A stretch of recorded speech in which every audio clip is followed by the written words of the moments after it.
மாற்றுத்திறனாளிகளுக்கான இடஒதுக்கீட்டை பாதிக்கும் வகையில் கொண்டுவரப்பட்ட அரசாணையை ரத்து செய்ய வேண்டும் என வலியுறுத்தி தஞ்சையில் பார்வை மாற்றுத்திறனாளிகள் கருப்பு பேட்ச் அணிந்து கைகளில் தட்டு ஏந்தி கொட்டு மழையில் ஆர்ப்பாட்டத்தில் ஈடுபட்டனர். இதுகுறித்த விவரங்களோடு இணைகிறார் செய்தியாளர் ராஜ்குமார். கூடுதல் விவரம்.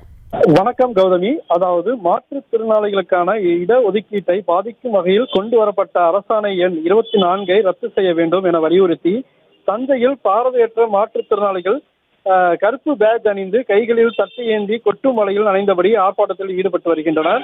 பன்னாட்டு மாற்றுத்திறனாளிகள் தினத்தை கருப்பு தினமாக அனுசரித்து தஞ்சை பனகல் கட்டிடம் முன்பு பார்வையற்ற மாற்றுத்திறனாளிகள் தற்போது ஆர்ப்பாட்டத்தில் ஈடுபட்டு இருக்கின்றனர்.